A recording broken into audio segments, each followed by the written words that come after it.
Hey everyone, welcome to the KE Report and another daily editorial, a company update from District Metals. I am chatting with Garrett Ainsworth, President and CEO of District Metals. We're going to be talking about some recent drill results from the company's Stollberg property. This is all in collaboration with Boliden, as well as look ahead to the other drilling that's going to go on at Stollberg, as well as the Tomtebo Project, all in Sweden.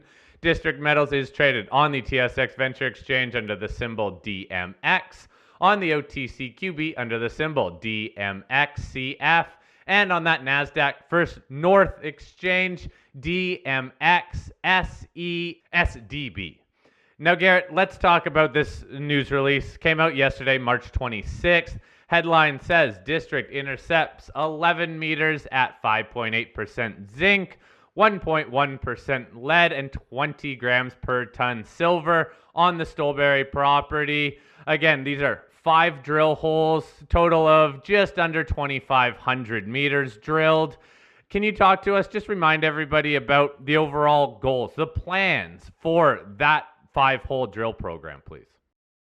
Yeah, so Stollberg is about 35 kilometers southwest of our Tomtebo project within the Bergslagen mining district. It's Stollberg is very analogous to Boliden's operating Garpenberg mine, and the drilling that we did at Stollberg in late 2024 was the first round of drilling with the current district Boliden collaboration.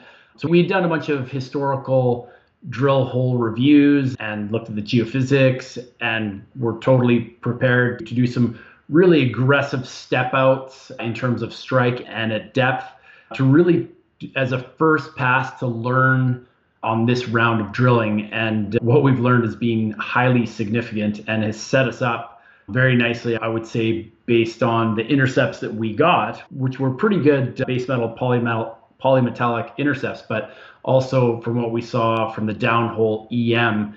And, Rodney Allen, who's very much involved with Stollberg and Tomtebo and played a massive role in, helping to shift Boliden's Garpenberg mine from near closure to being now a tier 1 asset for Boliden in the late 1990s or early 2000s. He is very excited with what we've come up with in this latest drill program in terms of what we've gained in knowledge and how that's going to help us going forward. Okay, we can see in figure 1. It was my takeaway from that news release that these look like big step outs from where some of the past drilling is, and quite a distance between some of these drill holes. Any holes in particular that you can give us some more insights on that might be a bit more noteworthy? Yeah, definitely. So to kind of bring things more into context, like the first hole that was drilled to the north, hole 151, that one was a bit of an overshoot, it appears, of the mineralization. It looks like at the north end there, the reason why it's, from the mining perspective, it petered out is because there's a cross structure there. It looks like things have moved over to the east as you go north. So we're going to have to step back from hole 151. And we're seeing that in the geology, but also the downhole EM there. And then, 152 that was drilled at depth has some very good, wide intercepts there, 28 meters and 23 meters with base metal grades. But a really significant hole in this program was 154. So this tagged into almost 10 meters of mineralization that is representative of a brand new lens. So it's very exciting that we tagged into it. But we also went through a bunch of limestone that had been tightly folded, and we noticed that some of these limbs to the limestone, because that's the trap physically and geochemically, but some of these limbs had been sheared off and moved around. And so we're able to see that in the geology, but then also see off-hole conductors pointing us in the right direction.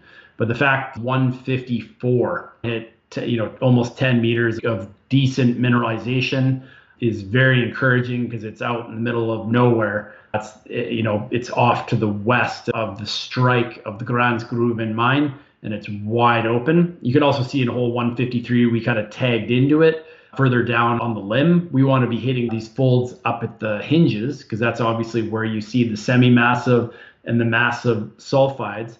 And then hole 155, that's south of 154, that was drilled too far down the limb to get into any significant mineralization, but it actually was seen to overshoot the mineralization that's plunging to the south from the Gränsgruvan mine itself. So, all these different things we've learned are really going to make a very exciting drill program when we come back in the second half of this year.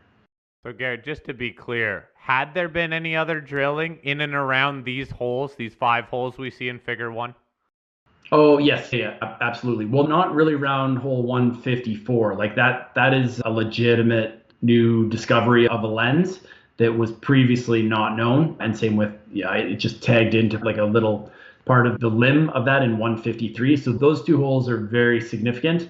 And then also, seeing the downhole electromagnetic anomalies, they're going to help us follow up to target the hinges of these folds, which are so important for getting to the high grade.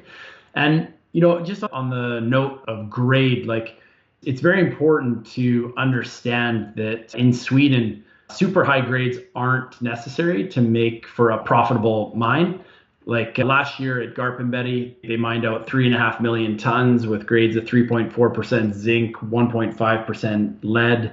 The silver was quite good grade, 97 grams per ton silver, and then gold's at about 0.3 grams per ton. But there's other mines that have even lower grades than that are operating or have historically operated in Sweden, also in Norway as well. And they're able to operate at lower grades in the Nordics because the access is so good, the infrastructure, they're close to smelting facilities.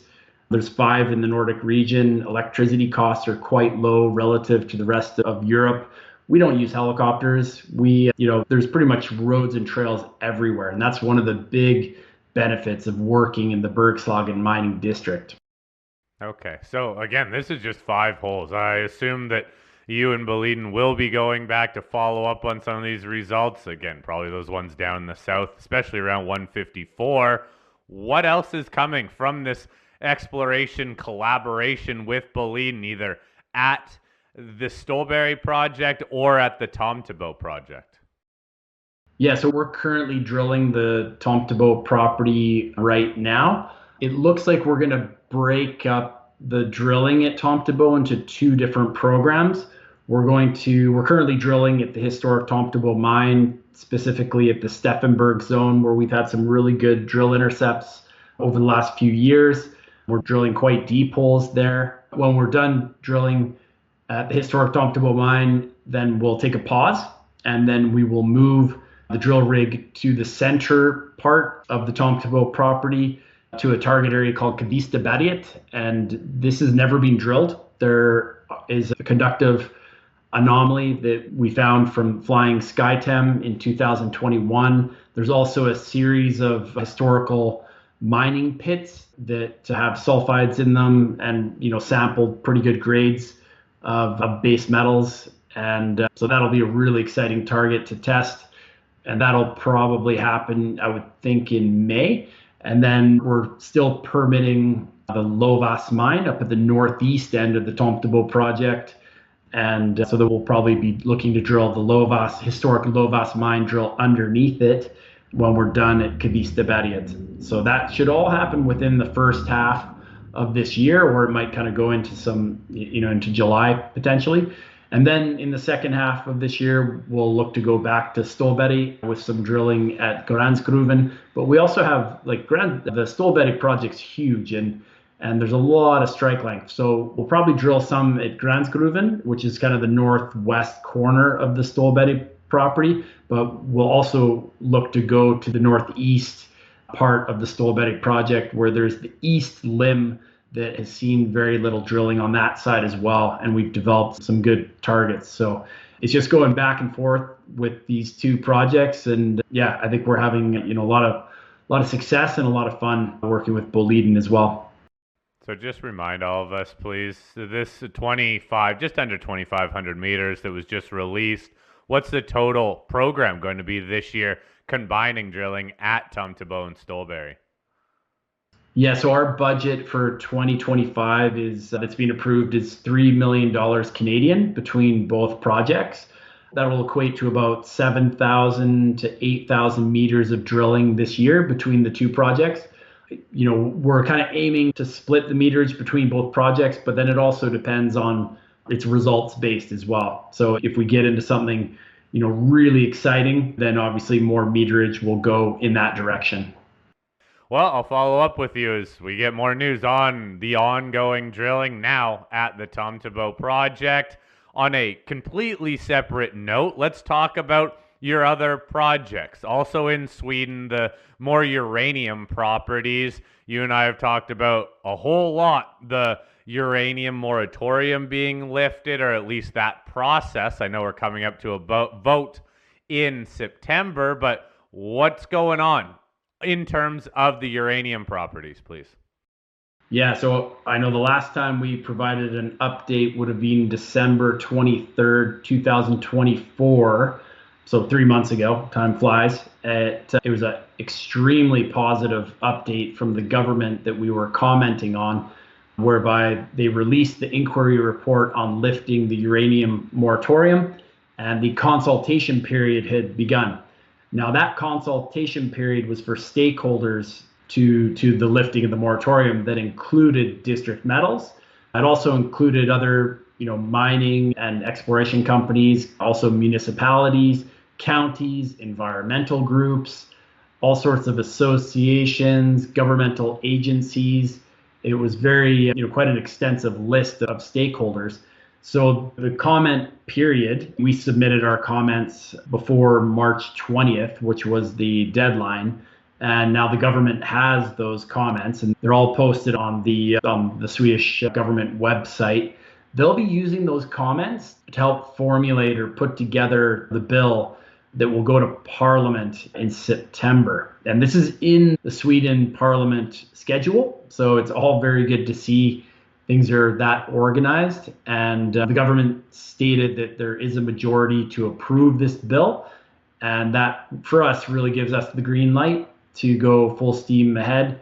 But something that should be noted is legislation only changes on January 1st and July 1st, so the actual change to the legislation won't be until January 1st, 2026.